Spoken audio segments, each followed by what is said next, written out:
Entro a la reunión.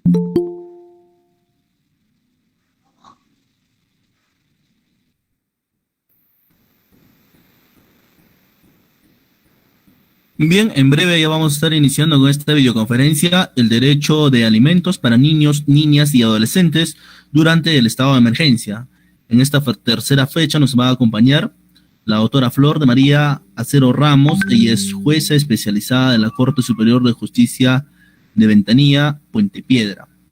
Agradecerles también a todos ustedes por su participación y por supuesto a nuestra magistrada integrante de la comisión, la doctora Sara Gaspar, quien ella va a estar iniciando este evento en breve. Así que le pedimos por favor tener paciencia, que ya vamos a empezar con esta videoconferencia.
A ver, Omar, ¿puedo empezar ya?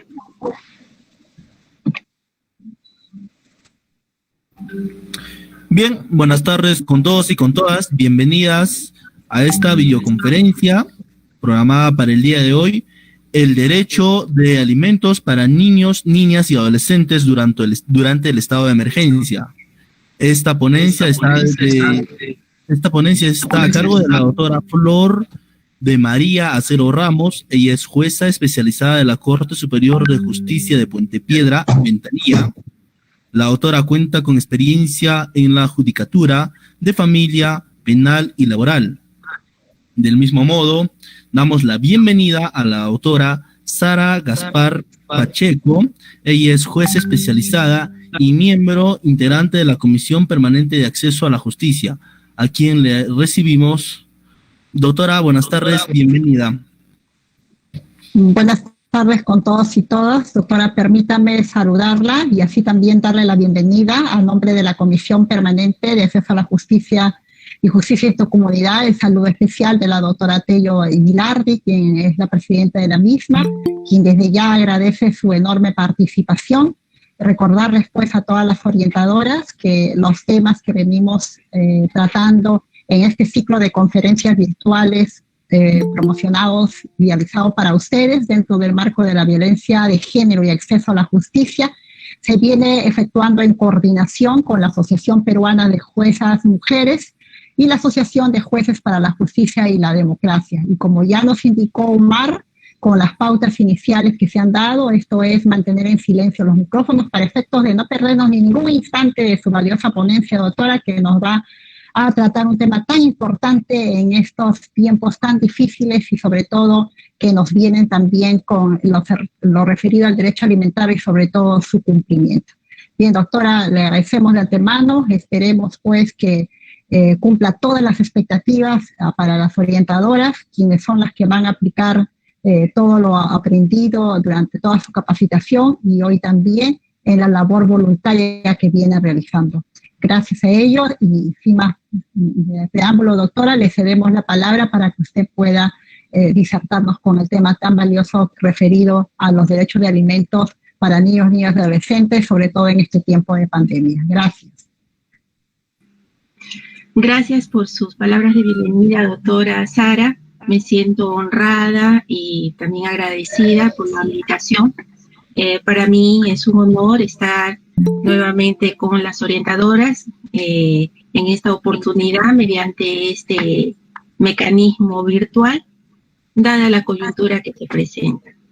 Ya lo del tema del COVID no voy a dar muchos detalles, solamente quisiera ver el lado positivo, en el sentido de que esta crisis la debemos tomar como una oportunidad para aquellas cosas que dejamos pendientes en nuestras vidas, ¿no? Tanto en nuestra vida personal como también en nuestra vida social y profesional, ocupacional. Es un tiempo de reflexión, pero también de asumir retos, porque la vida continúa y la defensa de los derechos humanos más que nunca debe estar en pie. Con esto voy a pedir, por favor, su comprensión. Voy a poner unas diapositivas de repente. Ahora sí, doctora Sara, por favor, le pedirías que si se ve o no se ve, me pase la voz, ¿ya? Voy a ser bastante exhaustiva sobre este punto, sobre todo porque es urgente que tengamos un conocimiento cabal. La mejor manera de ayudar a las personas es sabiendo a cabalidad las cosas para no distorsionarlas, ¿ya? Entonces, doctora Sarita, por favor, le pido que me ayude con esto para ver si es que está.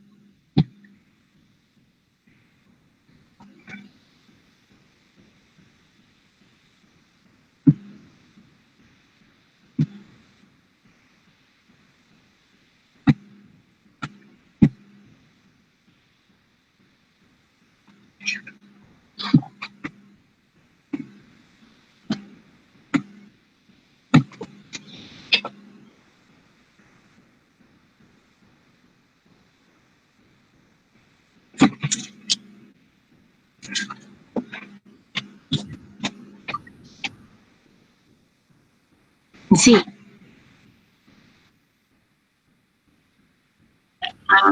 Sí, espérese un momentito.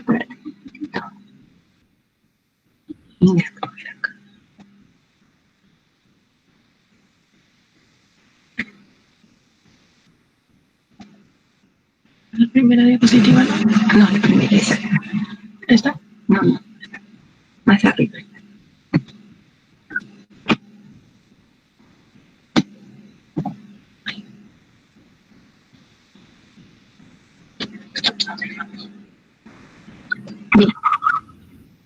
Bien, entonces vamos a empezar. Vamos a guiarnos con estas diapositivas. Vamos a, en principio, tocar algunos conceptos que nos refuercen para entrar de lleno al tema. Y siempre me gusta empezar con tratar sobre la dignidad humana, que es la base en la que se sustenta toda la sociedad. Sabemos que la dignidad humana es el valor intrínseco que tenemos todas las personas por el mismo hecho de serlo. Una manera rápida de entenderla es, por ejemplo, el valor que tenemos de haber sido hechos a la imagen y semejanza de Dios, para aquellos que creemos en Dios, y para aquellos que no, simplemente el hecho de que frente al lado de otros seres de la naturaleza tenemos condiciones especiales como el razonamiento, el hacer herramientas y crear con eso toda una sociedad sofisticada. Pero el ser humano no es en sí un ser orgánico. El ser humano también es un ser de sentimientos, y esto es importante de tenerlo en cuenta cuando nosotros hablamos de dignidad humana, sobre todo en el ámbito de la familia. Los sentimientos implican afecto, emociones. Esto es importante de que tengamos en cuenta, como dije al momento de hablar de derecho de familia. Ahora, el ser humano se ha organizado socialmente a lo largo de toda la historia, ¿no? En un comienzo no se tenía concepto de la dignidad humana, simplemente no existía, o mejor dicho, desde el momento que existe el ser humano, existe la dignidad, pero no era reconocida, ¿no? Más importante era la soberanía. Pero luego va evolucionando la sociedad y llegamos a la democracia. La democracia también al principio era un Estado legal, donde prevalecían las leyes y los derechos eran derechos en la medida que la ley los reconocía. Pero pasamos al Estado constitucional de derecho, que es la moderna democracia, ¿no? Y a la cual nuestra Constitución se ha adherido. Y esto es ya que los derechos humanos son los que van a dar valor a las leyes y no como era antes. En ese sentido, la Constitución juega un papel muy importante, porque es como si fuera una partida de nacimiento de toda la nación. Y uno de los sustentos que establece como base de la sociedad peruana es la defensa de la dignidad humana. Pero el ser humano, obviamente, no ha surgido, desarrollado como adulto, ¿no? Todos hemos nacido, hemos pasado por la infancia, por la adolescencia, la juventud, llegamos a la adultez, envejecemos y se cumple el ciclo de vida con la muerte. En un comienzo, a los niños no se les veía como seres humanos a cabalidad, simplemente se les veía como mini personas, como mitad de seres humanos, que a lo sumo se les podía dar tutela, protección, pero no se veía en ellos la capacidad de poder opinar, de poder autodefinirse.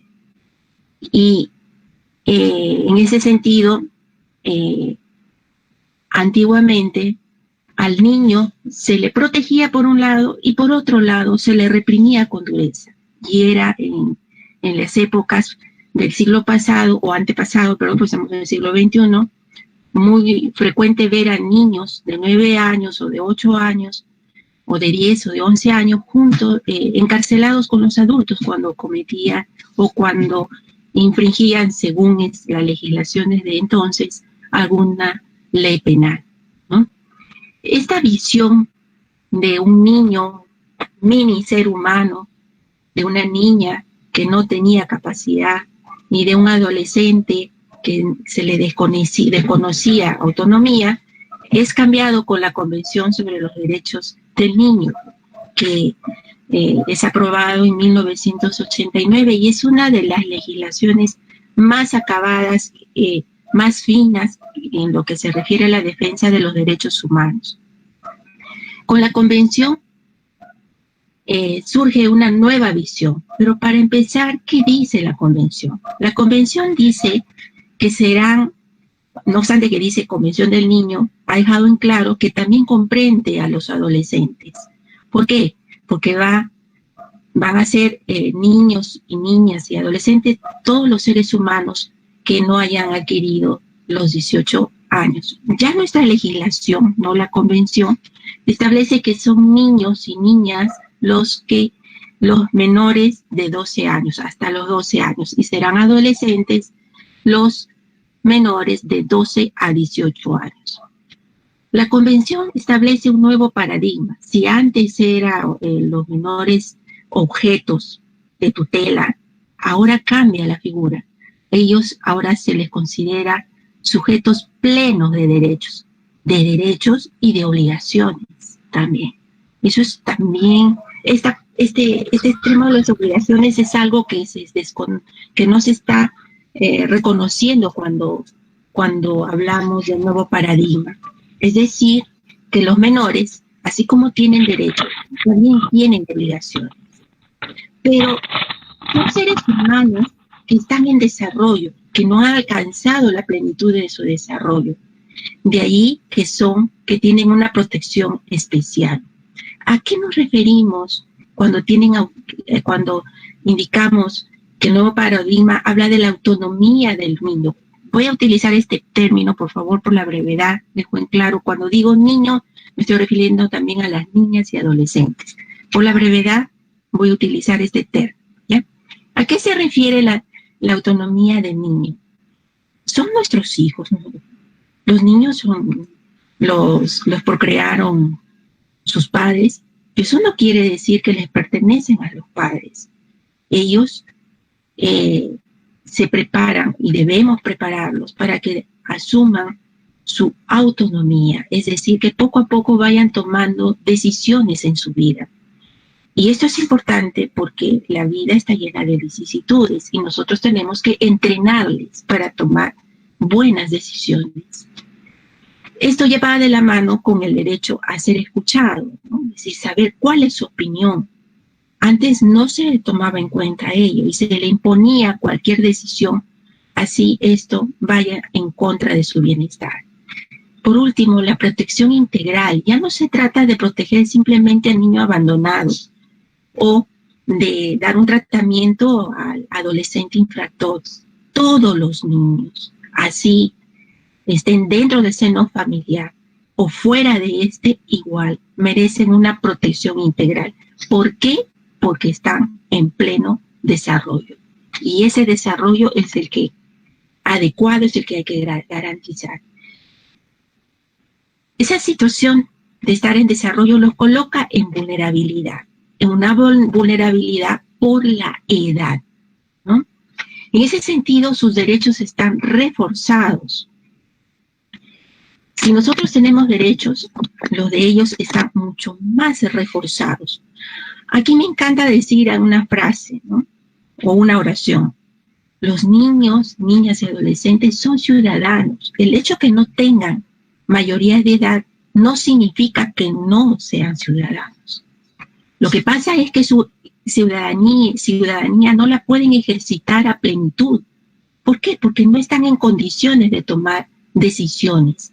Algunas las pueden tomar, como por ejemplo, ir a comprar algo, una galleta, como por ejemplo, manifestar su voluntad de no hacer tal cosa, el decir no me toques a mis partes íntimas, ¿no? Entonces, o no quiero conversar contigo, etcétera, etcétera, ¿no? Entonces, es bueno entender este aspecto, ¿no? No quiere decir que no son ciudadanos. Es más, su ciudadanía está reforzada porque está protegida. Y esta protección es integral. No solamente corresponde a los padres, por ser ellos sus progenitores, no solo a su familia ampliada, sino no solo también al Estado. Y es más, es obligación del Estado. Y así lo dice la Constitución. Sino también es una tarea de todos, de toda la comunidad, de todos los integrantes de la comunidad, velar por los derechos de los niños, niñas y adolescentes. Pero ¿dónde empieza a crecer el menor? En un ambiente familiar. De ahí que se dice que los primeros llamados a protegerlo son los padres. Pero, ¿será la familia así como vemos en la diapositiva, padre, madre, todos juntos en una casa? ¿O tenemos que tener una visión amplia de la familia? Si nosotros vamos a un salón de clases, actualmente muchos de los integrantes de la comisión hemos ido a redesarrollar justicia itinerante y también hemos tenido contacto cercano con varios colegios. Y hay una realidad innegable, y es que la mayoría de los alumnos tienen padres separados o simplemente viven con un solo padre, la familia monoparental. Cuando hablemos de familia, tenemos que tener una visión amplia e inclusiva. Un ejemplo, por ejemplo, que podemos dar es de las familias ensambladas, es decir, esposos que luego se separaron, esposos o convivientes que luego se separaron, posteriormente formaron otra familia con otras parejas y así tenemos una familia que se amplía. Esto, en lugar de ser o en lugar de verlo como una desventaja, lo que debemos es darle el lado positivo, o sea, reconocer el lado positivo. Un niño que tiene dos padres, que tiene dos madres y que se va ampliando su ámbito de relaciones. Y es que hay que tener en cuenta que la familia se basa en el afecto. Hay la familia monoparental, es decir, el niño que solamente conoce, vive y se ha desarrollado con un solo padre. Hay la familia de los convivientes. Hay la familia que se forma por la adopción. Y hay la familia de aquellas que ocasionalmente los padres tuvieron relaciones sexuales y posteriormente engendraron al niño y posteriormente ya nunca más se vieron. Pero nunca más tuvieron contacto sentimental, pero sin embargo se unen para ver a sus hijos. Dentro de la familia, entonces, la familia hay que verlo como un conjunto de personas, pero que están unidas por lazos de consanguinidad o no consanguinidad, sino por lazos de parentesco, pero más importante, por lazos de afecto. Y aquí en la familia se va a desarrollar el vínculo familiar. Y en ese vínculo familiar van a ejercitarse derechos intrafamiliares. La importancia que tiene la familia es que la primera, entre comillas, voy a decir, la primera escuela donde un niño se sociabiliza. Aquí tenemos en la diapositiva que la familia nuclear puede estar formada por la mamá, el papá, los hermanos, pero también están los abuelos, los tíos, los primos, etcétera, etcétera.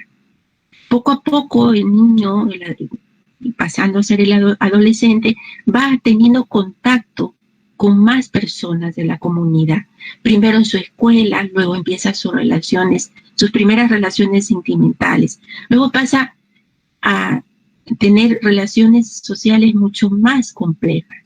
Por eso es que, según lo que dice Vygotsky, la esencia humana es el conjunto de las relaciones sociales. Y el tener una buena base para desarrollar sanas relaciones sociales está en la familia. Esto va a determinar, reconocida por la Constitución como una institución natural sumamente importante. Y a los niños les da una especial protección. Estos niños que están en pleno desarrollo, los adolescentes y niñas, tienen principios, hay principios, no la sociedad, el Estado ha establecido principios que operan también como derechos rectores. El derecho a tener una vida digna, de acuerdo al nivel de vida que le dan sus padres. ¿Quiénes dan el nivel de vida? Los padres. El derecho a la igualdad y a la no discriminación. Aquí voy a detenerme un poco. Si ya el hecho de ser menor de edad de por sí constituye vulnerabilidad, ustedes imagínense a un niño que padece discapacidad, no incapacidad, sino discapacidad, que tiene distintas cualidades, o el niño quechohablante, o el niño por su color. Está terminantemente prohibido discriminar a los niños, niñas y adolescentes por razón de sexo, raza, religión, condición económica, opiniones políticas, etc. El derecho de igualdad va de la mano con el derecho a la no discriminación, y esto se ve reforzado en los niños. El derecho a la identidad. Esto va de la mano con la autonomía que habíamos hablado hace un momento. El derecho a que el niño tenga una identidad genética, una identidad por género, una identidad con su sociedad. El interés superior del niño. Esto es importante de indicar. ¿Qué es el interés superior del niño? No hay un concepto cabal que se pueda dar. Nosotros lo tenemos que entender como una herramienta que nos permite a nosotros que en una situación donde esté involucrados los derechos de un menor, se tome una decisión que le beneficie, que sea a su favor. Y el interés superior del niño, o la observancia del interés superior del niño, no es una tarea solo de las autoridades. No, mis amigas orientadoras. interés superior del niño es una obligación de todos. Un ejemplo, si estamos en el metropolitano y vemos a una madre de familia con niños, el niño por su corta edad necesita estar sentado. De allí las disposiciones obligatorias de darles comodidad. Miren, eso está en base, estas disposiciones están establecidas en base al interés superior del niño. Todo esto da lugar a una protección integral de la que ya antes hablamos, es decir, al niño protegerlo en todas sus dimensiones. A la par de esto, todos los estados del mundo democrático, han establecido normas especiales para procesos especiales a favor de los menores. El proceso, y voy a referirme acá al proceso de alimentos, es un proceso tuitivo. ¿Qué quiere decir tuitivo? Es a favor del menor. De ninguna manera puede considerarse que el proceso de alimentos ponga en una condición de desventaja al menor. Es a su favor. Por eso es que las normas procesales establecen reglas procedimentales que concreticen el derecho alimentario. Por eso tenemos normas de celeridad y economía procesal, del mínimo formalismo, no darle tanta importancia a la forma. El de socialización, que quiere decir que como el menor en el proceso es una parte vulnerable por su situación misma de su edad y de estar en pleno desarrollo, se le tiene que poner en una situación de igualdad frente al demandado, porque es el niño que está demandando. Entonces el juez cuida mucho de que hay una equidad a favor de los niños. Niñas y niños.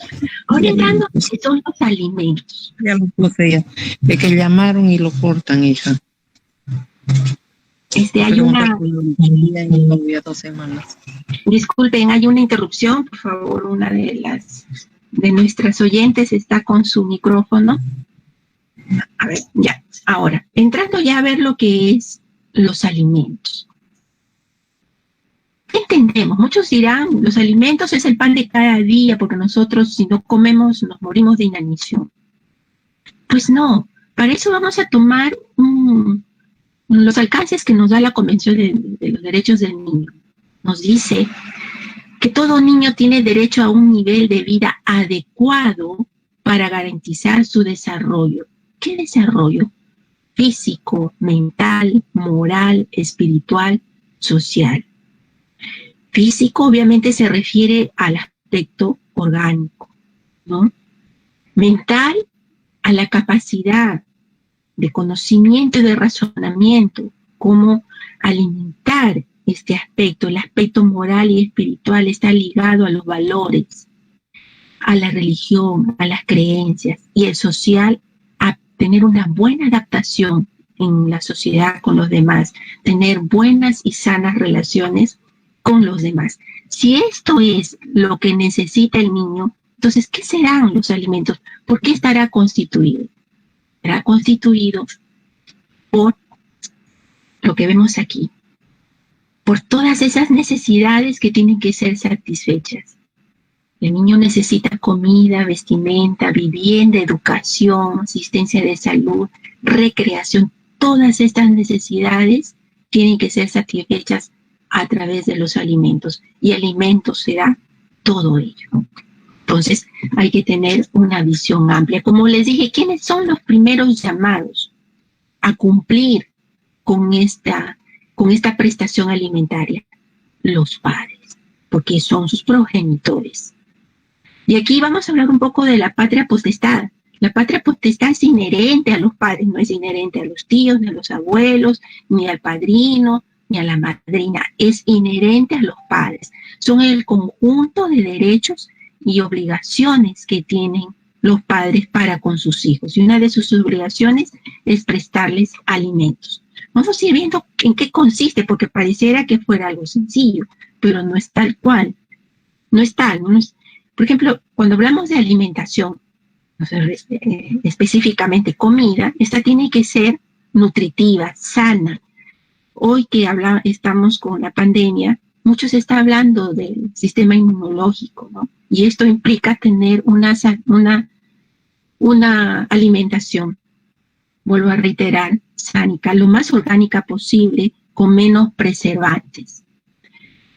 Esta alimentación se da incluso desde que es concebido el niño. Mire que nuestra legislación habla de que los gastos en que incurre la madre gestante son coberturados por el obligado alimentario, que en este caso sería el padre, 60 días antes y 60 días después. Esto es un plazo que no es rígido, es flexible. Y aquí me dirán, doctora, pero si el bebé está lactando, entonces ya, y solamente se alimenta de la leche materna, porque lo ideal es eso, que haya una lactancia materna para poder darles las defensas necesarias. Entonces, ya no se pediría por alimentos de comida, ¿no? Y la madre es la que alimenta al niño de manera directa. Y por tanto, la regulación establece esta manera de poder coberturar y favorecer indirectamente al menor. Pero es verdad también que va a ser distinta, y acá en la lámina nos vamos a detener, va a ser distintas las necesidades de un infante, de un bebé, a los del niño que está comiendo. ¿Lo ven? Entonces, también entre los niños hay diferencias de acuerdo a su edad, de acuerdo a sus circunstancias, como vamos a ver más adelante. Entonces, este derecho a la comida, a la nutrición, es un derecho alimentario que es un derecho de todos. El derecho a la vivienda. No se trata de simplemente darle un techo, sino una vivienda adecuada. Y aquí quiero hacer un severo llamado de atención para que los padres tomen en serio este derecho a la vivienda. ¿Por qué? Porque de lo que se trata es brindar al menor un ambiente que sea lo más saludable posible. Lamentablemente, las decisiones que toman muchos de nuestros ciudadanos es la de vivir en zonas hacinadas, congestionadas, pero lo más preocupante en zonas donde por la falta de presencia del Estado, ya sea porque han sido invasiones o porque ha sido producto del tráfico de terrenos, son zonas altamente peligrosas. Estas clases de decisiones, y obviamente detrás también está, ¿no?, que el Estado históricamente tiene una deuda pendiente con la población para, en cuanto a una política adecuada de vivienda. Pero corresponde a los padres tomar buenas decisiones al respecto. En esto de las invasiones llama mucho la atención que primero invaden los cerros y la policía no se abastece, las postas médicas no se abastecen, los colegios no se abastecen, ¿no? Y es una lucha heroica de todos los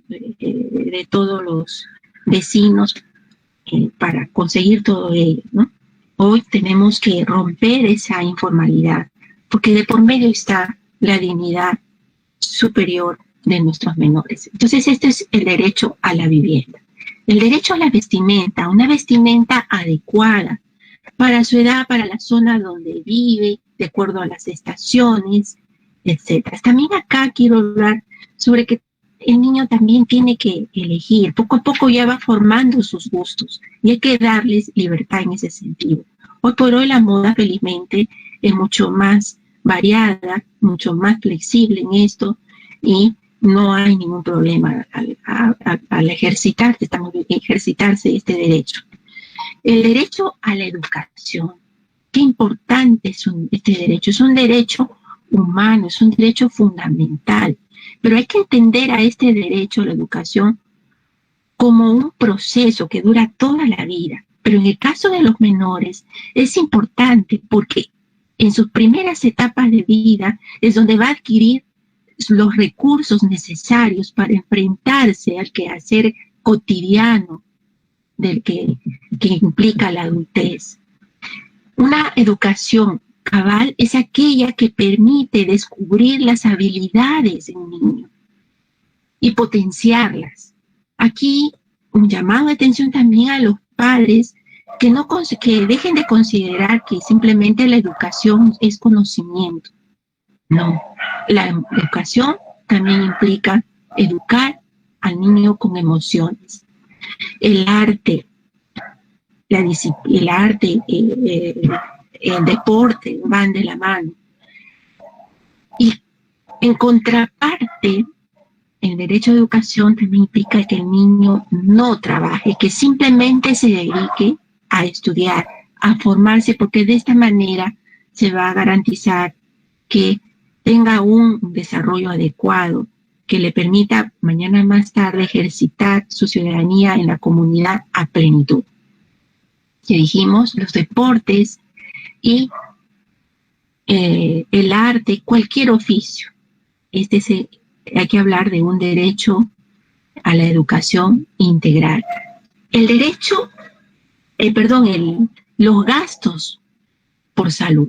Acá voy a detenerme. Hoy por hoy que estamos padeciendo los estragos de una pandemia, ¿qué importancia tiene? Mire, hoy los médicos nos hablan de la necesidad de fortalecer el sistema inmunológico.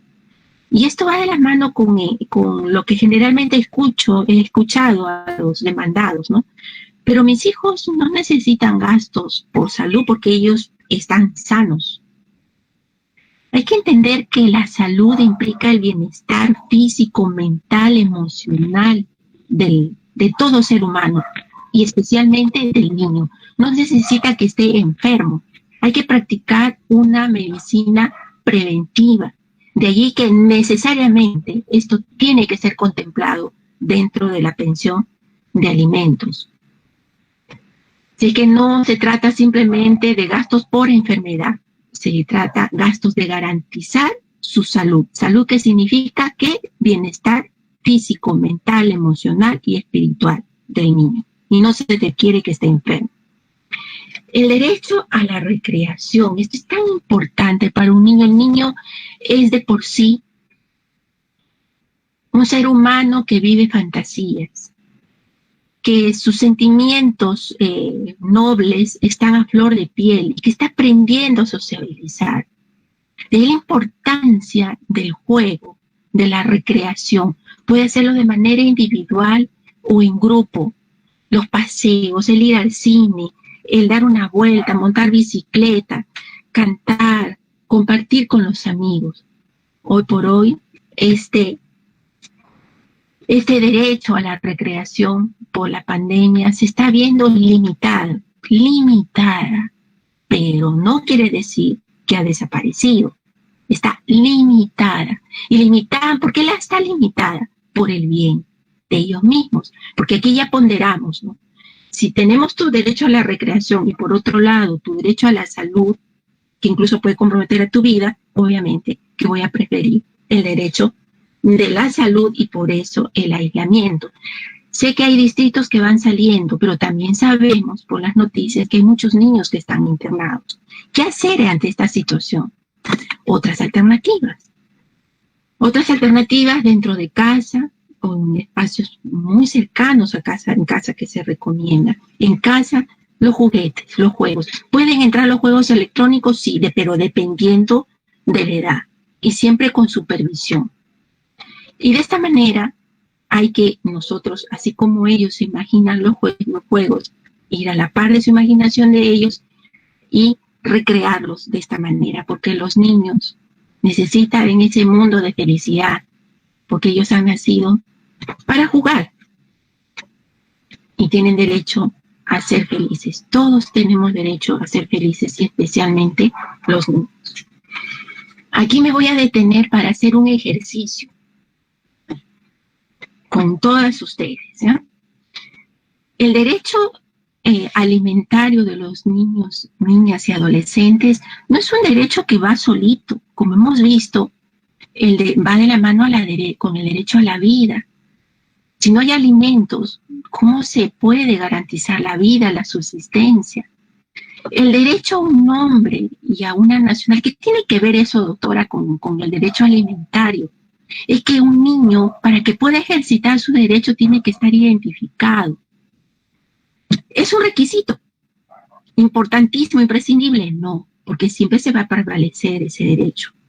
Pero siempre tiene que resguardarse ese derecho, porque él va a favorecer el ejercicio del derecho alimentario. El derecho a alimentos se relaciona con el derecho a la salud, con el derecho a una familia, porque es la familia la que le tiene que satisfacer sus necesidades, con el derecho a la educación, con el derecho a la alimentación, con el derecho a la recreación, con el derecho al buen trato. ¿Qué tiene que ver eso con los alimentos? Miren, qué mejor buen trato puede tener un niño de parte de sus padres que le dé alimentos. El brindar alimentos ya de por sí es un buen trato. El derecho a la igualdad, ¿qué tiene que ver con los alimentos? Y es que nuestra Constitución y los tratados internacionales que rigen en la materia de la infancia y de la adolescencia indican que no puede haber diferencias, que no hay diferencias entre hijos matrimoniales y no matrimoniales e incluso los hijos adoptivos. Y es más, este derecho a la igualdad implica que también no tiene por qué haber para los casos de alimentos diferencias entre niños, niñas, adolescente, mujer o adolescente, varón. El derecho a la libertad. El derecho a la libertad que implica que el derecho alimentario no está condicionado de ninguna manera. Debe ser ejercido de manera libre y abierta. Entonces, en conclusión, ¿qué son los alimentos? ¿Qué podemos decir que son los alimentos? Tenemos que decir, dar un concepto amplio, ¿no? Que es todo lo que necesario para tener una vida, para subsistir, pero para subsistir nada más, sino tener una calidad de vida, porque somos humanos y de por sí tenemos dignidad. Es un derecho humano de primera categoría que se relaciona con los otros derechos y es el derecho básico, porque sin los alimentos no hay vida, sin vida no hay derechos.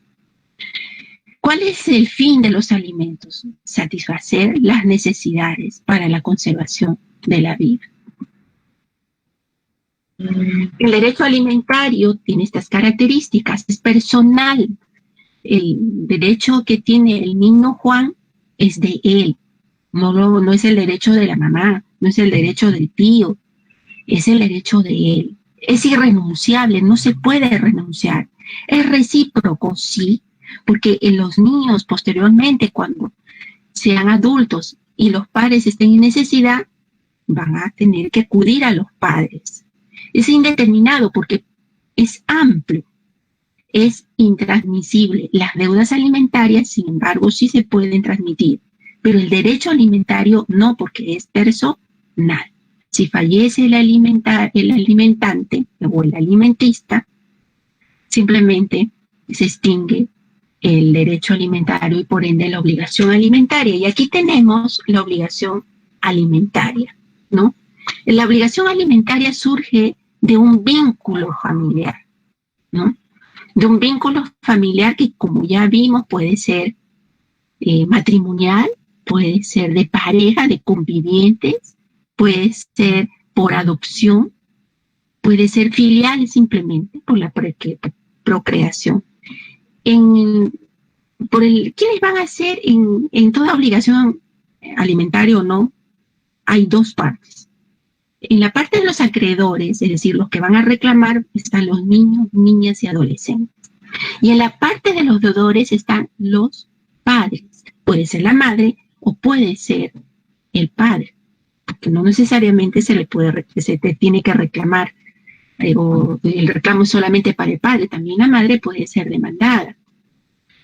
Ahora, ¿se puede trasladar esta obligación solamente a los padres? La ley permite que en el caso de los hijos menores, de los descendientes, sí se puede. cuando el padre que está obligado está en pobreza, se pasa a los otros parientes en un orden, primero los hermanos, luego los hermanos mayores de los niños, niñas y adolescentes, a ellos se les reclama, luego se les reclama a los abuelos, y así va yéndose puede llegarse hasta los tíos. ¿Cómo se concretiza la obligación alimentaria? Con la prestación, que es la pensión de alimentos. Entonces, la pensión de alimentos es la prestación, es como se concretiza el derecho alimentario. Siempre se valoriza en dinero, siempre se tiene un valor económico. El hecho que se puede dar en dinero o especies no quiere decir que deja de ser económico, siempre se va a valorizar monetariamente, porque en nuestra vida moderna el dinero es el medio de intercambio de bienes y servicios, en este caso de bienes. La pensión de alimentos es variable, es decir, una vez que se establece no va a quedar ahí rígido y nunca se va a poder cambiar, no, va variando. Y vamos a ver cómo varía esto, cómo ocurre, cómo se presenta esta situación. Pueden cambiar las necesidades, pueden cambiar la capacidad económica. Es inembargable, es imposible que se embarguen los alimentos. Es determinable, porque ya hemos visto que se puede determinar en dinero o en especie. Y se extingue. Y ojo acá, doctora, se extingue la obligación. Sí, se extingue la obligación. Por ejemplo, si tengo pensiones devengadas, ¿no? Y no las reclamé, y pasaron más de 15 años, ya no las puedo reclamar. Pero eso opera para los adultos. Para los menores hay una suspensión de la prescripción, es decir, de la extinción, ¿ya? Cuando ya adquiera la mayoría de edad y ya no reclama y pasa 15 años, ahí se extingue. Con las preguntas que ustedes me hagan, al terminar, ahí lo vamos a precisar más, ¿ya? ¿Cómo se fija la pensión de alimentos? Hay dos factores, las que están en rosado: la necesidad del alimentista y las posibilidades del obligado. Las necesidades del alimentista no quiere decir que esté en indigencia, ¿no? Simplemente que no puede solventar sus gastos para cubrir sus necesidades. En el caso de los niños, niñas y adolescentes, no es necesario probar la necesidad, porque se entiende que están imposibilitados por su minoría de edad. Entonces, no hay necesidad acá de probanza alguna, salvo que queramos nosotros morigerar, es decir, establecer el monto, ¿no? Allí veremos sus circunstancias personales, ¿no? Por ejemplo, si padece una enfermedad, por ejemplo, si requiere, tiene alguna discapacidad, ¿no? Por ejemplo, que es un niño que tiene un talento innato para tocar piano y necesita una educación especial, ¿no? Para el lado de las posibilidades del obligado, aquí tenemos que ver sus ingresos, pero solamente sus ingresos, doctora, no, también entra, cuando hablamos de posibilidades, vemos en global, puede entrar el patrimonio, su capacidad financiera. Veremos, la ley nos obliga a ver sus circunstancias personales, si es una persona que ha estudiado, que de repente padece de alguna discapacidad, si tiene varias profesiones, si tiene trabajo remunerado, si tiene trabajo independiente, si no tiene trabajo. Ver dentro de las circunstancias personales su carga familiar, es decir, si tiene otros hijos a los cuales también tiene que acudir. Ahora, ¿es necesario investigar con minuciosidad las posibilidades del obligado? Todos sabemos que no. Pero eso no quiere decir, entiéndanlo bien, con las señoras orientadoras, eso no quiere decir que se deje de investigar. Igual se tiene que investigar. Y aquí les quiero a ustedes hacerles una exhortación. Cuando ustedes ayuden a las usuarias, tienen que brindarles la mayor cantidad hagan que ellas les brinden la mayor cantidad de información necesidades y también sobre las posibilidades. Entre la necesidad y las posibilidades tiene que haber un equilibrio, ¿no? Porque la idea es que el obligado preste los alimentos, acuda alimentariamente a sus menores hijos, pero sin sacrificar su propia vida. Ahora, en el caso de menores también hay que tener en cuenta que la obligación alimentaria recae en ambos padres, por igual. Estamos hablando del principio de igualdad y acá no hay diferencia por sexo, ¿entendido? Por igual. Pero doctora, en el caso de la madre que no puede trabajar porque tiene que hacerse cargo de los hijos o si no, no puede trabajar muchas horas, sino parcialmente porque tiene que dedicarse al cuidado de los hijos, aquí ya nuestra legislación ha sido modificada, ya habla de trabajo remunerado, no remunerado doméstico. Cuando la madre es la que demanda, se entiende que ella está cumpliendo con su obligación, si no ese niño estaría muerto, ¿no es verdad? Está cumpliendo, vive con ella y está cumpliendo con su obligación. Y el hecho de atenderlo, de cocinar, lavar, limpiar, planchar, etcétera, de por sí ese es su trabajo, ese es su aporte dinerario, no remunerado, que se puede estimar económicamente, sí. Si no hiciera la madre, tendría que hacerlo otra persona. Y esa persona tendría que pasar. Por tanto, el trabajo doméstico también es el aporte que da cualquiera de los padres, hombre o mujer. Porque también hay padres que realizan esa labor, ¿no? Ahora, ¿dónde voy para pedir alimentos? ¿No? Antes de pasar a este tema, quería un poco detenerme en el tema de la pandemia, contextualizar en la pandemia. Ustedes obviamente saben que la pandemia ha generado una serie de dificultades, ¿no? Que sobre todo han afectado los ingresos económicos de muchas familias. Y obviamente de los obligados alimentarios, ¿no? Aquellos que ya tienen una sentencia o una conciliación o tienen, ya está fijada una pensión alimenticia. Doctora, pero ya dejó de trabajar y ahora ¿qué hacemos? ¿Qué pasa ahí? ¿Se suspendió el derecho alimentario? ¿Ya no está vigente? ¿Acabó el derecho alimentario? ¿Ya no hay pensión alimenticia? Pues no, está vigente. La sentencia o la conciliación es ley entre las partes y se cumple en sus propios términos, sin dudas ni murmuraciones. ¿Para qué? Poco para ilustrar. ¿Pero qué va a suceder, doctora? Pero, bueno, será el obligado que ante sus circunstancias tendrá que accionar una reducción, ¿no? Por eso yo les decía que el derecho alimentario, que el proceso alimentario está diseñado a favor del menor, a favor del niño. Y aceptar de que de pronto desaparezca esa obligación, la prestación alimentaria, por más pandemia que haya, no es así. Entonces, doctora, qué dura es usted. Esa es la regla.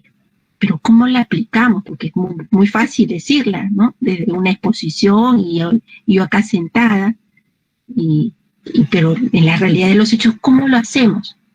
¿Se acuerdan que les dije que había la posibilidad de que la obligación alimentaria se traslade de los padres a otros parientes? ¿Se acuerdan que les dije eso? Pues esto operaría aquí, ¿no? Ya en ejecución de sentencia, podría, al momento que se le requiere el obligado, y mira, ¿sabes qué? No te he cobrado estos meses que ha durado la pandemia, pero ya, ponte al día, y le requiere, ¿no?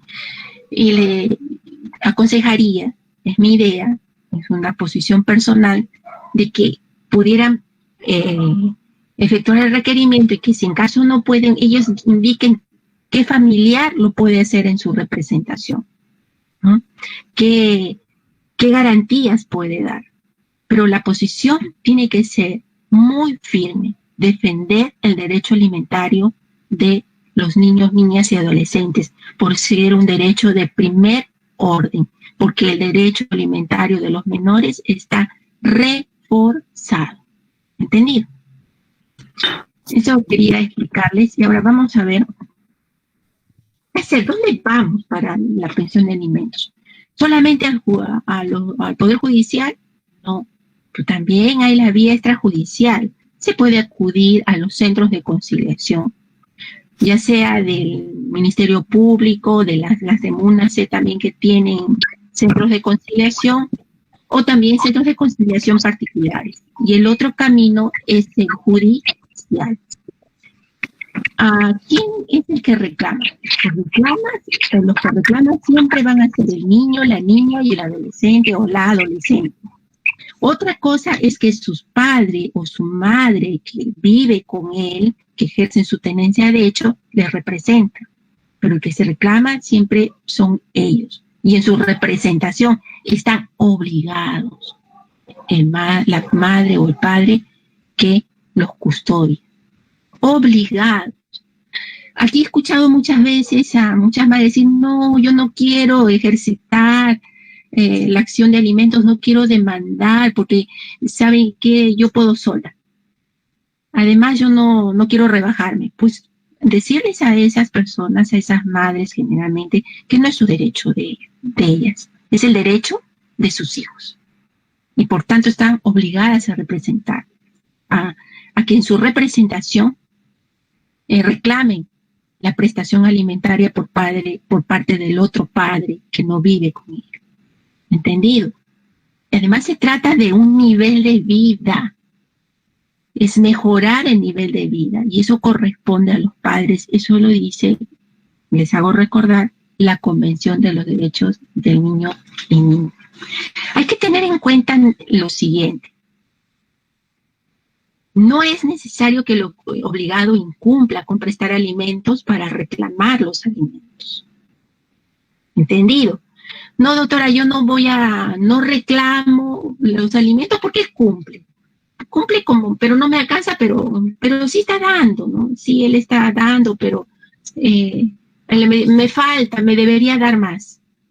Puede estar cumpliendo, incluso puede estar cumpliendo a cabalidad, pero eso no obsta, es decir, no es un obstáculo, no es una limitación, no es una prohibición para no demandar. Así cumpliendo se puede demandar. ¿Para qué? Para dar mayor garantía al ejercicio del derecho alimentario. Es más, es posible que el obligado, o sea, es el posible demandado al que se le va a reclamar, esté viviendo con el alimentante. Puede ser el esposo, el conviviente que vive, pero no da los alimentos, no acude como debe ser o lo hace de manera insuficiente. Entonces, ninguno de estos dos factores es impedimento para demandar, para reclamar en la vía judicial o en la vía extrajudicial. Los juzgados competentes, y ahora vamos a ver el plano judicial. Aunque no lo crean, son todos estos jueces, pero con sus diferencias. El juez de paz letrado es competente para conocer los casos de alimentos cuando estos procesos, estas pretensiones, estos reclamos van autónomos, va respecto de los hijos reconocidos y no reconocidos, independientemente del monto. Pero también el juez de paz letrado es competente para conocer en el proceso acumulado de filiación y alimentos. ¿Se acuerdan del proceso de filiación? ¿No? Ese es donde le requieren que lo reconozca como hijo y el otro lo único que tiene que hacer es aceptar o someter o negarlo sometiéndose a la prueba de ADN. Allí en ese caso también se puede pedir alimentos. Ahí conoce el juez de paz letrado. Pero los jueces especializados de familia también pueden conocer los casos de alimentos, pero solo en procesos acumulados. El juez de paz letrado, como vemos, solamente lo puede hacer en procesos autónomos y en el caso de filiación, pero los jueces de familia sí en los procesos acumulados. Por ejemplo, pido tenencia y alimentos, pido régimen de visitas y alimentos, o en mi demanda de alimentos o de separación, también engarzo alimentos. Allí son competentes los jueces de familia. ¿Por qué he puesto los jueces de violencia? En realidad los jueces de violencia solamente dictan medidas cautelares en el contexto de la etapa del proceso de protección, de esa etapa de protección del proceso de violencia. La medida cautelar es muy distinta a la pensión alimenticia. Necesariamente en este caso se tiene que demandar, ya sea al juez de paz letrado si lo único que voy a pedir es alimento, o al juez de familia si voy a pedir de manera acumulada las otras pretensiones que les indiqué. ¿Ya? Me pueden hacer preguntas después si no lo han entendido. ¿Cómo se establece la relación jurídica procesal dentro del proceso? La parte demandante es el alimenticio alimentante, siempre es el niño, niña y adolescente.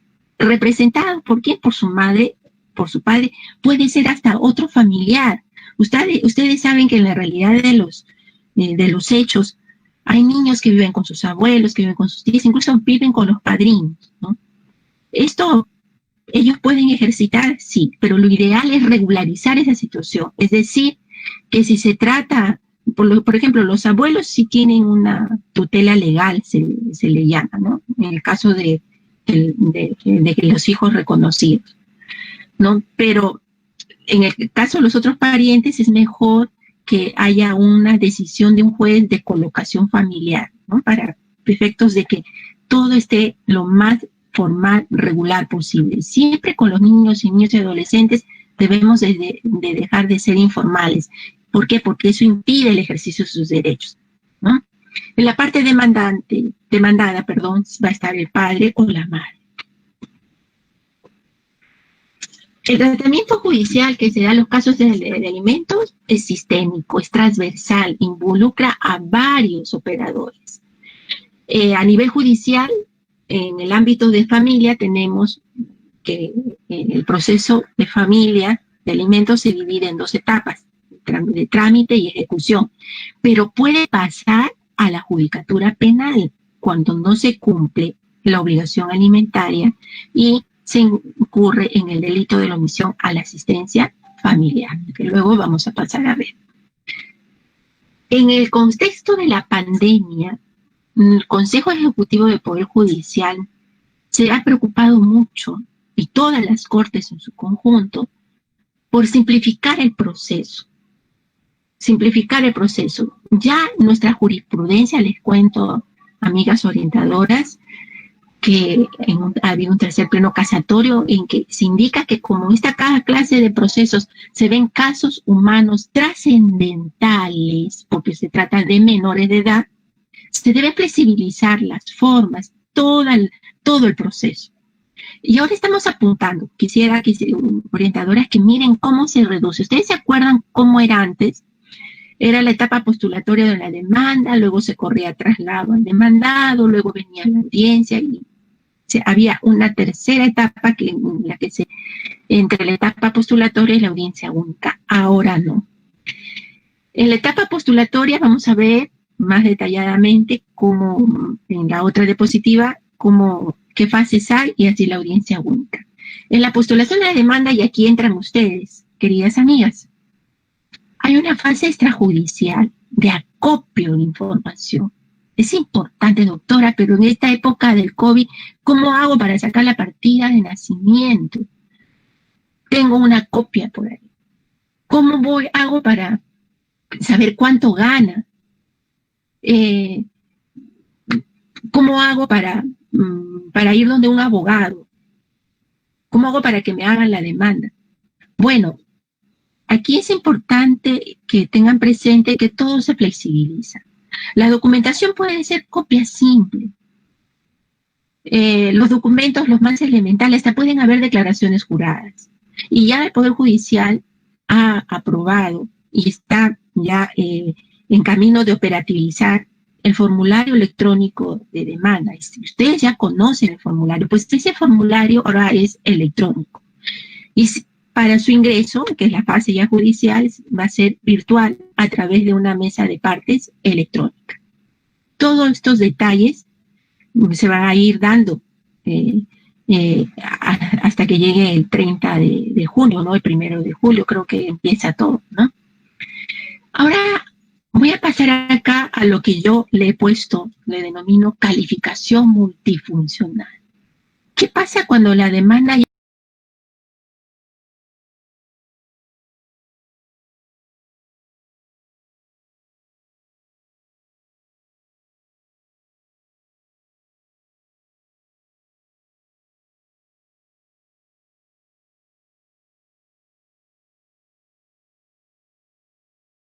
como un anticipo de la decisión que va a contener la sentencia?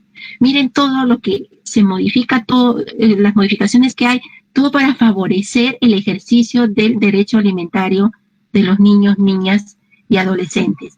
Y en la audiencia única, ya no es necesario esperar que el demandado sea declarado rebelde. No es necesario esperar que conteste. En audiencia única, si se ve que fue debidamente notificado y no contestó, se le declarará rebelde y avanzará la audiencia. Y si contestó, ejerció su derecho de contradicción, contestó la demanda, se califica la demanda en la misma audiencia. Perdón, ese escrito, ese recurso de contestación en la misma audiencia. Se sanea, se exhorta, se promueve la conciliación. Es importante esto. Se fijan los puntos controvertidos. Se desarrolla la actividad probatoria, saneamiento, si hay tachas, esas cosas, cuestiones probatorias, tachas, oposiciones, se admiten y actúan los medios probatorios. Y es más, como ya el juez se adelantó en la etapa, en el auto admisorio, ya va a contar, de repente falta, de repente allí sea necesario insistir, y si no, dejarlo, ¿no? Y sentenciar con lo que se tiene, y esta sentencia ahora se está propendiendo a oral, que sea oral para efectos de concretizar, efectivizar la celeridad del proceso. Ahora, en la etapa de ejecución viene todo un problema, ¿no? Ustedes lo saben, es terrible esta situación, es una realidad que nos agobia a todos. En el tema de las consignaciones, ahora en esta etapa de periodo de pandemia o de emergencia sanitaria, que tiene para largo rato, Dios quiera que no sea así, pero tenemos que ser también ecuánimes en considerar que esto es una carrera de largo aliento, ¿no? Los mecanismos, se van a recurrir a mecanismos flexibles, vía aplicativos, ¿no? Por ejemplo, en Lima Norte, vía WhatsApp, ¿no? Se le comunica a la madre de la alimentista que hay una consignación y que vaya a recogerlo, o que se acerque, o que ya virtualmente ya lo firmó el juez y que solamente se acerque al banco, ¿no? Y así cada corte va creando, ¿no?, varios mecanismos que permitan el cobro de las pensiones alimenticias a través de las consignaciones. En etapa de ejecución están también las pensiones devengadas, ¿no? La norma indica que tiene que ser 3 meses, ¿no?, de atraso. Pero esto también es flexible, ¿eh? Porque yo considero de que no se debe esperar ni un mes, ¿no?, ni 2 meses, ¿no? Pero es flexible. Es flexible. En realidad también hay que ser prudentes, porque luego vamos a ver cómo se compromete el derecho a la libertad, ¿no? Tiene que haber una solicitud. Y esta solicitud es lo que generalmente constituye una barrera, ¿no?, para la parte demandante, porque implica realizar, elaborar el formato. Pues se está viendo la posibilidad de que, así como existe un formato para demanda, también exista un formato para esta clase de pedidos, ¿no? Luego se aprueba, se le requiere y puede ser que pague. Y si paga, no hay problema. Pero ¿qué pasa si no paga? Entonces viene lo tercero, ¿no? Se configura el delito de la omisión a la asistencia familiar. Se configuraría, ¿no? Porque el que lo va a decidir es el juez penal. Pero para ello tiene que haber un requerimiento de pago, ¿no? Se aprobó la liquidación, se le requirió y no cumplió, ¿no? Entonces el requerimiento tiene que ser por parte de la parte demandante, indicando, ¿no?, que se le requiera bajo procedimiento de remitirse copias al Ministerio Público. Otras madres no optan por eso, no sabe que yo no quiero perder mi tiempo por ahí, me voy por el REDAM. Otros dicen, no, ¿qué REDAM? Ya es mucho, me voy por el Ministerio Público, ¿no? Si no cumple, se remiten las copias. Esta parte de aquí, les informo, queridas voluntarias, que es agobiante para todos los juzgados. Es una cantidad enorme de trabajo que tienen los juzgados de paz letrado para recabar las copias, fotocopiar las piezas importantes. Y bueno, para esto todas las cortes planean mecanismos, ¿no?, para poder acelerar esto, pero esta es una realidad. Por último, esta es mi última diapositiva, prometo mejorarla. Es esta casita, ¿no?, donde este lado izquierdo tenemos es una casa que se construye en la base tenemos a la dignidad humana, ¿no?, como base de toda persona humana, como base de toda sociedad, especialmente de un niño. Los principios sustantivos y constitucionales a la igualdad, a la identidad, a la protección, a una vida digna. Los principios procesales, ¿no? Celeridad, economía procesal, mínimo formalismo, el interés superior del niño también va para este lado. Las instituciones jurídicas, todas las instituciones de alimentos, obligaciones, todas las instituciones jurídicas que hay en nuestro ordenamiento jurídico. La flexibilización, flexibilizar todo para que el menor ejercite su derecho, niño, niña y adolescente. Y en el techo, el interés superior del niño como una cobertura que lo protege de manera total, de manera integral, que obliga que cuando adoptemos una decisión, autoridades y cualquier persona, esa decisión sea lo más favorable. Bueno, aquí acabo. Voy a pedir, por favor, se me está bajando la batería.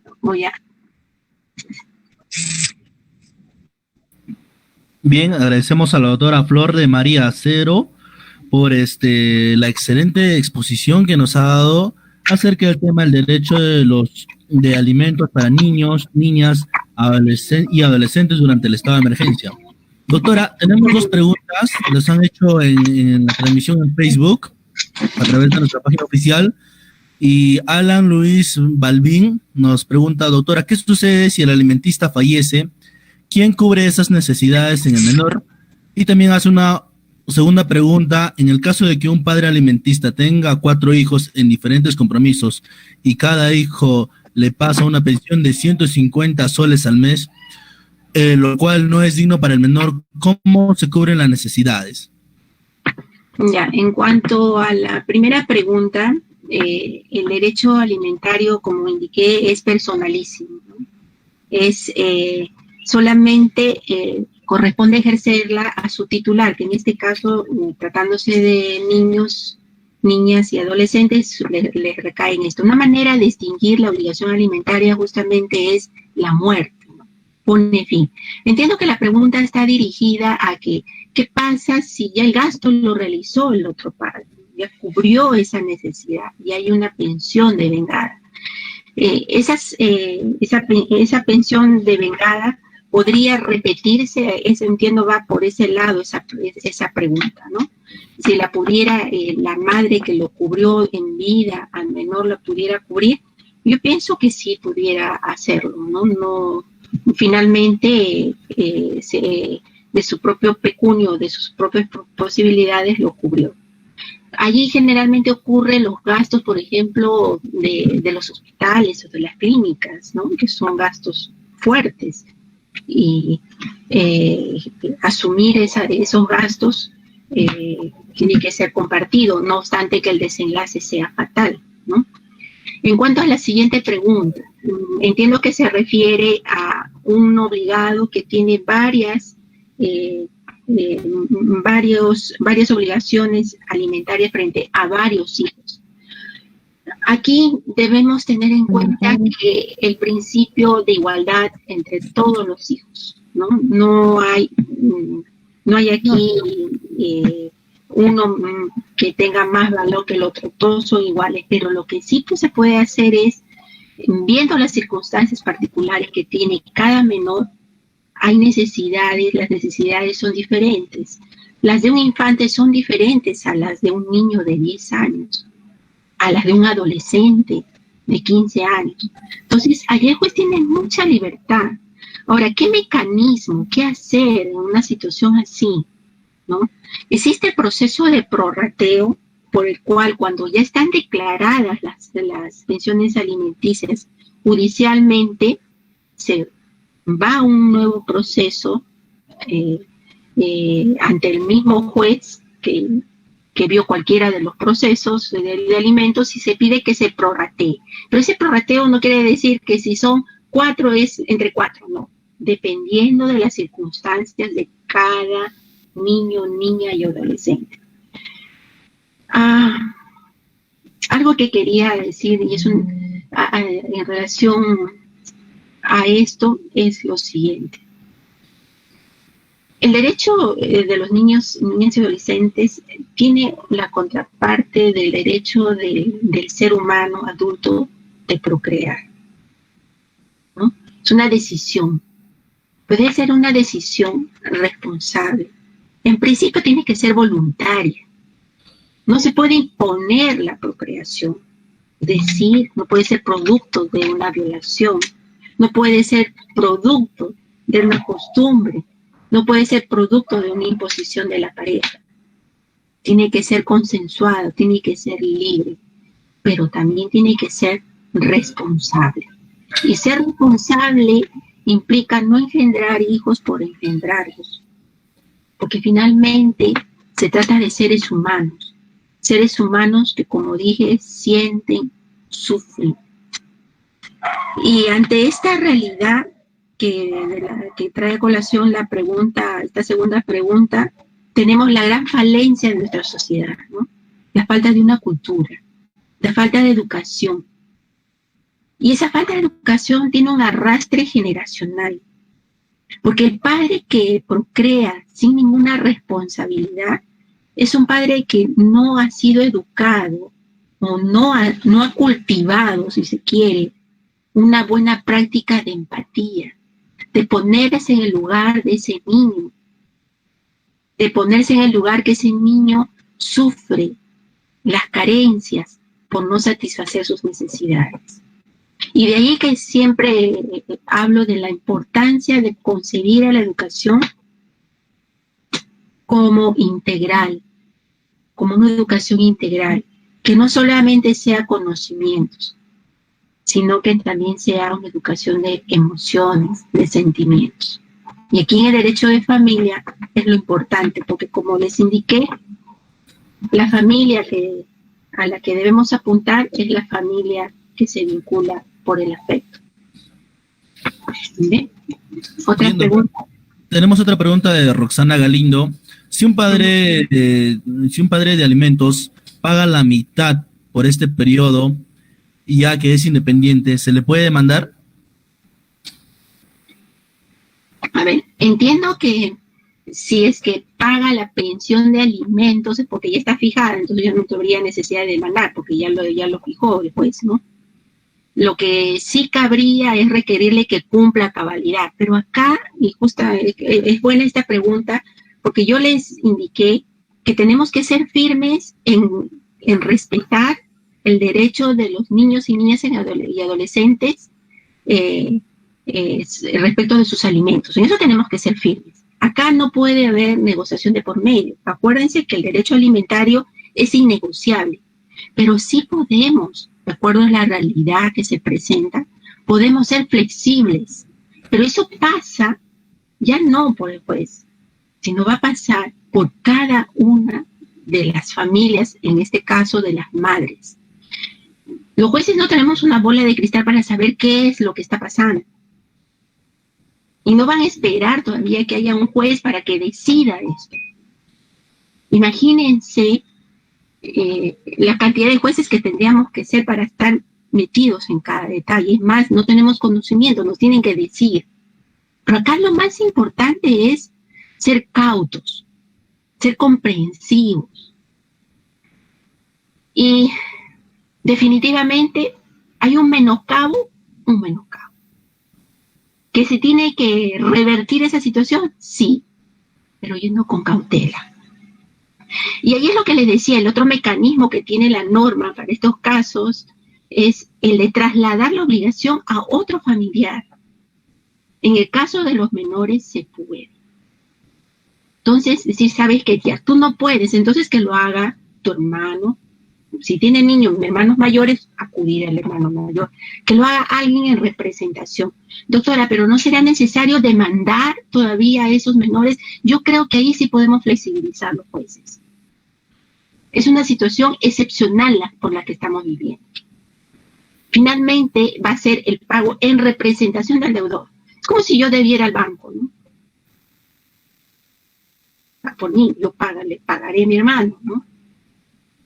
Algo así parecido. ¿Ya? Pero la idea es no dejar en el vacío el contenido esencial del derecho alimentario. No dejar al menor vulnerado en su derecho alimentario, que es el derecho base para que él pueda desarrollarse a plenitud.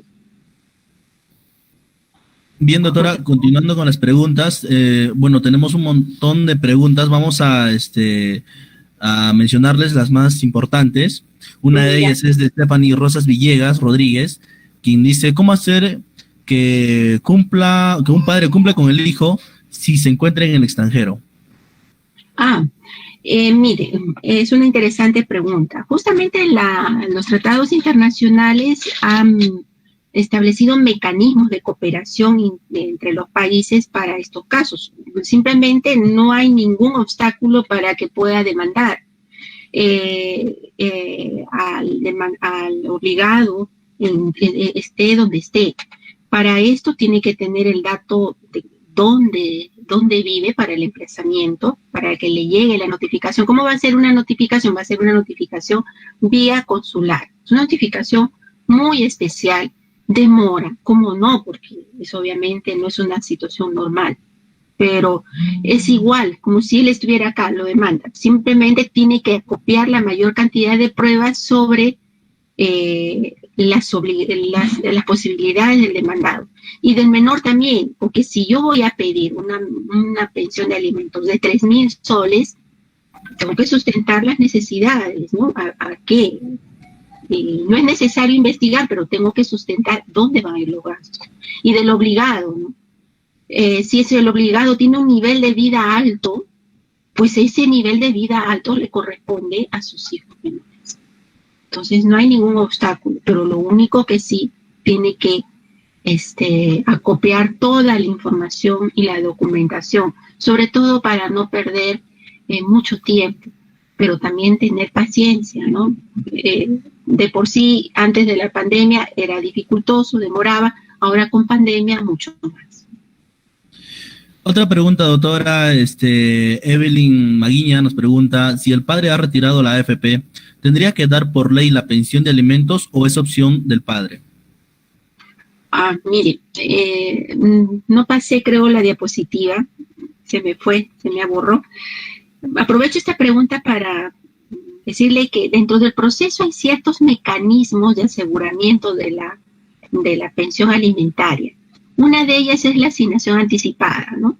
Antes del proceso, ¿no? Se fija una pensión, antes de la sentencia, se fija una pensión provisional, ¿no? De acuerdo a la información que tenga en ese momento el juez al momento de calificar la demanda. Y otro mecanismo es la retención de CTS o también del Fondo Previsional de las AFP. Lo ideal es que lo haya hecho antes, ¿no? De que haya habido ese pedido de retención, que es una medida cautelar. El otro mecanismo también para asegurar el cumplimiento es el impedimento de salida del obligado, ¿no? Para que no salga, hay posibilidades de que viaje. Y si va a viajar, que deje algo en garantía, en caso incumple, ¿no? Entonces, en este caso de la AFP, pienso que tendría que inmediatamente, si está dentro de un proceso, pedir la retención en el porcentaje o en el monto que corresponde de esa CTS. Esta pregunta. Sí, esa es mi respuesta. No sé si se entendió. Correr. Bien, doctora, continuamos con las preguntas. Cuando ambos padres descuidan a sus menores hijos por consumo de drogas, ¿corresponde a los abuelos la tenencia? ¿En qué caso de ser así, cómo se los obliga a los padres para su manutención? Bien. En principio, la patria potestad es inherente solo a los padres.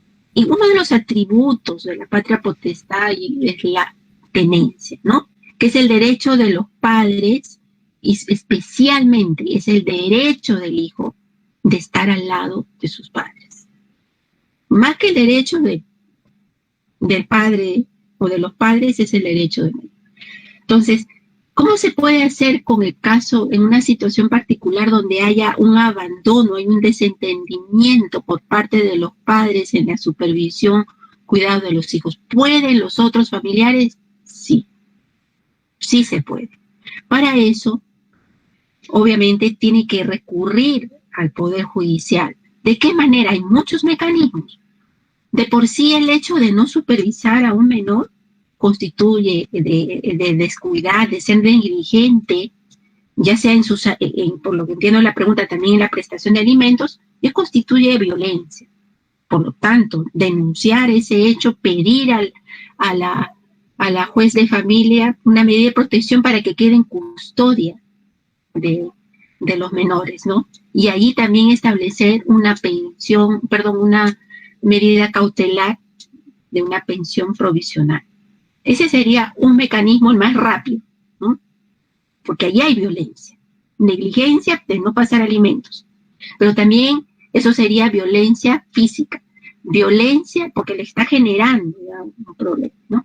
Hay también violencia psicológica, porque hay falta de cuidado, de supervisión en un adolescente que justamente está en una edad en la que requiere el apoyo constante y permanente de los padres, en una etapa muy crucial de su vida donde está tomando decisiones y por lo visto está tomando malas decisiones. Entonces hay dos afectaciones, ¿no? Por violencia física y psicológica. El otro camino es simplemente pedir la custodia de menor ante el juez de familia, pero yo me iría más por el otro lado. Y sí, los padres van a tener que dar a los abuelos para que alimente a sus menores hijos, pero a sus nietos. Bien, doctora, vamos con las dos últimas preguntas.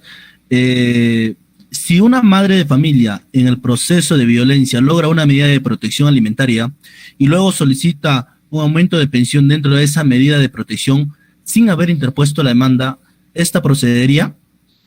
A ver, en principio, la asignación provisional no constituye una medida de protección. En realidad constituye una medida cautelar. Y sería el caso, el supuesto típico de una asignación anticipada. Solo que lo están dictando en el contexto de un proceso de violencia, ¿no? ¿Puede pedirse? Yo creo que sí, puede darse, porque en tanto y en cuanto no haya pensión alimentaria, ¿qué es lo que prevalece? El derecho alimentario, el ejercicio de ese derecho alimentario. Pero también el juez tiene que contemplar que hay una dejadez por parte de la madre o el padre que ostenta la tenencia de no interponer la demanda. Lo lógico y lo ideal es inmediatamente interponer la demanda. Lo puede hacer, como no, pero yo creo que el juez va a tener sus reparos, porque no está bien, tenía que interponer la demanda, pero yo no le vería también algo muy gravoso, por lo contrario, ¿no? Acá se trata de ser flexibles, ¿no? Esa sería la pregunta, doctora. ¿De qué manera procede un proceso de vengados de alimentos, ya que este está paralizado por leemos nuevamente la pregunta: ¿de qué manera procedo si un proceso de devengados de alimentos que está paralizado para que se tramite ya con terminación anticipada. Se está refiriendo al fuero penal. A ver, vamos a ubicarnos en esa pregunta, ¿eh? En principio, no existe proceso de devengados, ¿no? Existe el cobro de pensiones devengadas dentro de un proceso de separación, ¿eh? Entonces, si está paralizado, primero decirles cómo es ese procedimiento dentro del proceso, cómo es el mecanismo, ¿no? Si yo soy la madre y el deudor alimentario debe 3 meses, mediante un recurso pido al juez que se liquide las pensiones devengadas y que le requiera al demandado, ¿no? Luego va a correr traslado al demandado, pero ya esto estará de acuerdo con esto, porque va a proponer la demandante cuánto debe, ¿no? Bueno, si no dice nada o no está de acuerdo, el juez resuelve, finalmente el secretario liquida y eso se somete a aprobación. Si se aprueba, ya constituye como un título ejecutivo dentro del proceso. Entonces, le van a requerir al demandado para que cumpla. Bajo apercibimiento, por ejemplo, puede ser de remitirse copias al Ministerio Público. O también otra clase de apercibimiento, por ejemplo, si tiene una casa, bajo apercibimiento de embargo de inscripción sobre la casa, bajo apercibimiento de embargo secuestro vehicular, ¿no? Embargo de acciones, ¿no? Redán, qué sé yo, ¿no? No solamente eso es omisión a la asistencia familiar. Hasta ahí, eso es lo que corresponde dentro del proceso de alimentos. Ahora veamos qué pasa en el otro ámbito, ¿ya? Supongamos que no cumple, se le requirió, el requerimiento tiene que ser también en el domicilio del demandado para que surta plenos efectos. Necesariamente, no necesariamente, pero es lo recomendable, para que no alegue que se le vulneró derechos. ¿Entendido? De allí, no cumple, se remite copias. Es un proceso inmediato, así se cataloga, ¿no? Entonces, eso rápido pasa para juicio oral. Me dice que hay terminación anticipada. ¿Eso qué quiere decir? Que puede ser que en el juzgado de investigación preparatoria hayan llegado a un acuerdo, ¿no? Si es así, y ese acuerdo era que la pena no iba a ser efectiva, sino suspendida, y no cumple, lo que tiene que hacer es que se revierta, ¿no? Y que pase de ser suspendida a efectiva. Me dirán ustedes, doctora, pero en esta época del COVID, donde incluso se les está dando facilidades para que los recluidos salgan de los centros penitenciarios por el hacinamiento y por la pandemia. Sí, pero este es otro escenario, ¿no? A él se le dio un beneficio con la terminación anticipada y no lo cumplió, entonces tiene que haber que efectivizarse la reversión de la pena suspendida, ¿no? Es cuestión de que lo pida con el fiscal, ¿no? Hoy por hoy sé que están yendo las cosas lentas, ¿no? Mi punto. Y lo demás, ahora, ¿qué queda si no cumple, ¿no? Ya tiene abierto el proceso y sigue, porque la pensión de alimentos se sigue generando, sigue generando deuda, entonces se puede practicar una nueva liquidación. Esa liquidación ya tiene su tratamiento. Otra liquidación, por lo que no los meses posteriores que no fueron liquidados. Entiendo que se refiere a esa pregunta, Omar.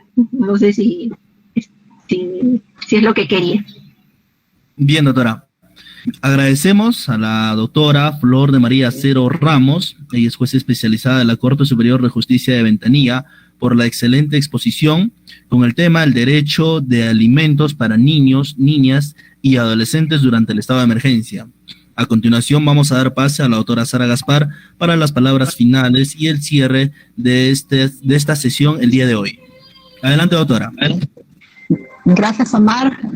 Doctora Flor de María, reiterarle a nombre de la comisión las gracias por su participación, como han indicado las orientadoras, muy ilustrativa, muy puntual y muy enseñador para todos nosotros. Y además nos va a ayudar a fortalecer los conocimientos y sobre todo aplicarlos de manera diaria en la labor que se viene desempeñando por las orientadoras. Muchísimas gracias por el tiempo brindado y como siempre estamos en constante coordinación con usted para que nos pueda siempre ilustrar con sus conocimientos. Y nuevamente reiterarle el saludo de todos los integrantes de la comisión y el equipo técnico. Muchas gracias. Y así también aprovecho para invitar a todas las orientadoras judiciales para el día jueves 18 de junio, igualmente a las 5 de la tarde, para tratar temas referidos a violencia sexual contra niñas, niños y adolescentes, el peligro en casa durante el estado de emergencia, que va a estar a cargo del doctor José Iván Sarabia Quispe, magistrado de la Corte Superior de Justicia de Lima Este. Y reiteramos pues y esperamos a todas las orientadoras y nuevamente muchas gracias por habernos acompañado el día de hoy en esta excelente ponencia. Gracias, solo aprovecho para despedirme, me siento honrada y agradecida, un gusto verlas a las orientadoras, les deseo lo mejor, cuídense y muchas gracias por apoyarnos. Gracias, hasta luego. Bien, de esta manera llegamos ya a la final de esta sesión. Para niños. La foto, doctor Cristian. Gracias, doctor Cristian. Un saludo muy especial desde... Gracias, doctora. La foto.